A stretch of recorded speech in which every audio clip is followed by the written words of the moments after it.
হচ্ছে Honda SP 125 CC, একদম নতুন গাড়ি, একদম নতুন। 150 কিলোমিটার চলা। শুধু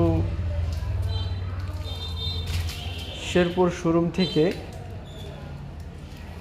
এই হচ্ছে করমপুর শেরপুর শোরুম থেকে নালিতাবাড়িতে নিয়ে আসার পর গাড়িটি বিক্রি করে দিছে। এই গাড়িটি আর তার রুচিতে আসে নাই, সে আরও বড় গাড়ি কিনবে, যার জন্য এই গাড়িটি আমাদের কাছে বিক্রি করে দিয়েছিল। এখন যারা এসপি নিতে চাচ্ছেন তারা আমাদের সাথে যোগাযোগ করতে পারেন। এরকম গাড়ি সচরাচর আসে না, খুব কমই আসে। যদিও আসে তাহলে কারাকারি করে আর কি নেওয়া যায়গা, তাহলে খুব শীঘ্রই আমাদের সাথে যোগাযোগ করতে পারেন, না হলে আবার সেল হয়ে যাবে।